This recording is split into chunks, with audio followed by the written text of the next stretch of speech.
Imawati lebih merasa tenang ketika bisa lebih mendekatkan diri pada Sang Pencipta. Perempuan berumur 33 tahun ini telah terinfeksi virus HIV/AIDS sejak tahun 2002. Pada tahun yang sama, suaminya juga telah meninggal dunia, juga karena penyakit mematikan itu. Virus HIV/AIDS telah menggerogoti tubuh Ima pada stadium 4, tingkatan terakhir pada penderita HIV/AIDS.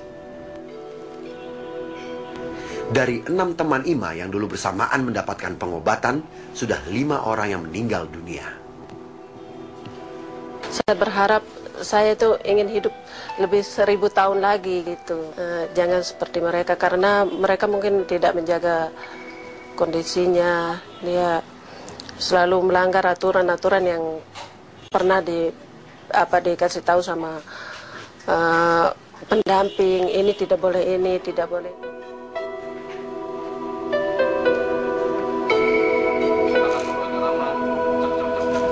Kini, Ima bergantung pada obat ARV atau antiretrovirus untuk menahan penyebaran virus HIV/AIDS pada tubuhnya.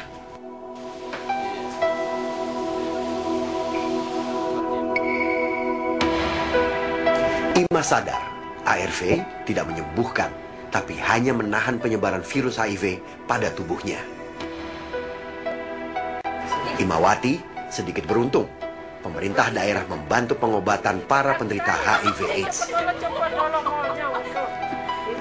Saya harus minum obat teratur, jaga istirahat yang cukup supaya saya bisa sehat dan tidak terlalu pusing dengan persepsi kayak mau meninggal, yaitu nanti saatnya kita akan meninggal. Siapapun orangnya pasti akan meninggal walaupun dia tidak penyakit AIDS.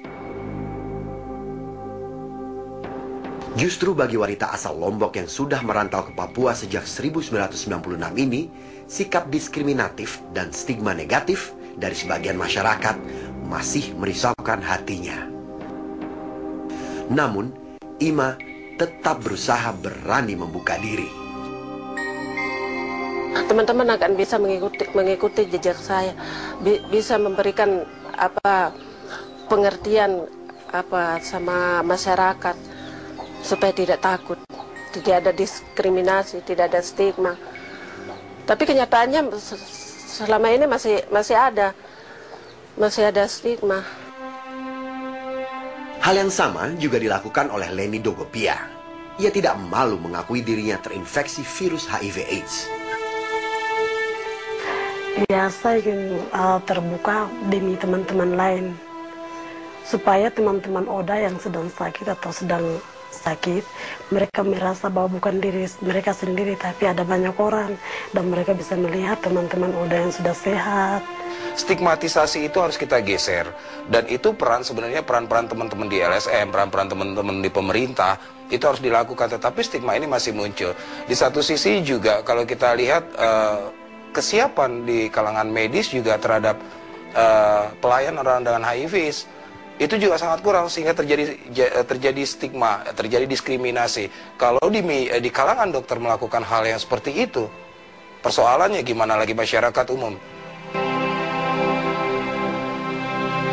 Hari itu, sejumlah penderita HIV/AIDS diajak berrekreasi.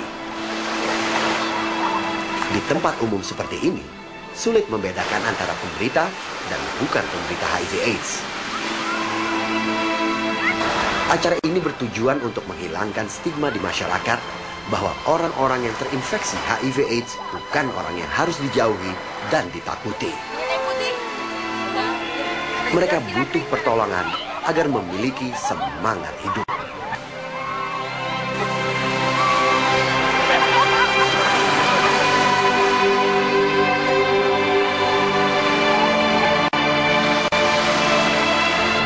Kasus HIV/AIDS di Papua adalah sebuah realita yang seharusnya menyadarkan kita bahwa masalah AIDS bukanlah masalah individu, melainkan tanggung jawab kita bersama yang harus diatasi secara bersama.